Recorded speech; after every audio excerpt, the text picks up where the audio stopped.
IMF سے معاملہ طے ہونے جا رہا ہے۔ چین اور سعودی عرب سے کب تک امداد مانگتے رہیں گے؟ امپورٹڈ حکومت نے شکست تسلیم کر لی۔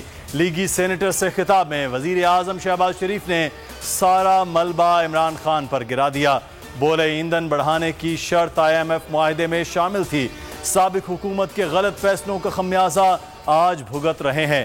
عمران حکومت نے 30 روپے پیٹرولیم لیوی 17% سیلز ٹیکس لگانے کا معاہدہ کیا تھا۔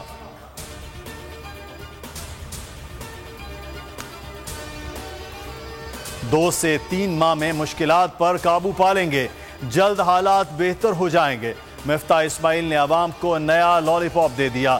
کہا پیٹرول کی قیمت بڑھانے کا دفاع کرتے ہوئے ملک کو دیوالیہ ہونے سے بچایا۔ عمران خان حکومت پر تنقید کرنا بھی نہ بھولے۔ کہا غریبوں کا خیال تحریک کے عدم اعتماد آنے کے بعد آیا۔ 4 سال میں چینی کی قیمت کنٹرول نہ کر سکے۔ چین سے قرض کی رقم پیر تک آ جانے کی امید بھی ظاہر کر دی۔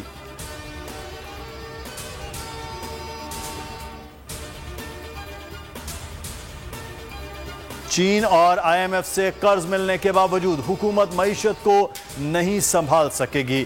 کرنٹ اکاؤنٹ خسارہ 15 ارب ڈالر تک پہنچ چکا۔ شوکت ترین کی بول نیوز سے گفتگو۔ کہا خدشہ ہے پیٹرول پر مزید 50 روپے بڑھیں گے۔ فاروق حبیب بولے فوری الیکشن ضروری ہیں، ان کو سمجھ ہی نہیں آ رہا کرنا کیا ہے۔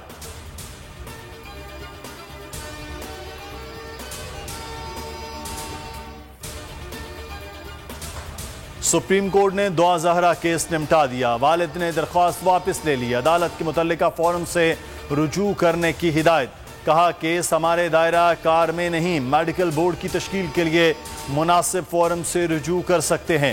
دوران سماعت جسٹس سجاد علی شاہ نے کہا جب لڑکی خود کہتی ہے اسے اغوا نہیں کیا گیا تو کیس تو خود ہی ختم ہو گیا۔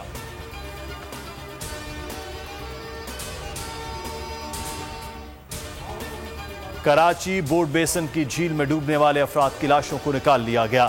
4 لاشیں جناح اسپتال منتقل، 2 افراد بے ہوش ہوئے تھے۔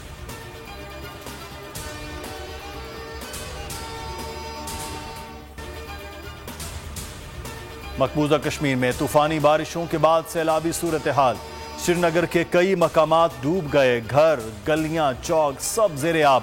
شہری اپنی مدد آپ کے تحت امدادی کارروائیوں میں مصروف۔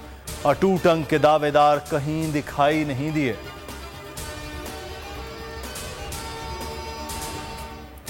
بی جے پی رہنما کی شان رسالت صلی اللہ علیہ وآلہ وسلم میں گستاخی، مسلمانوں میں شدید غم و غصہ۔ بیلجیم میں مقیم پاکستانیوں کا برسلز میں بھارتی سفارت خانے کے سامنے احتجاج۔ نپور شرما کو سخت سزا دینے کا مطالبہ۔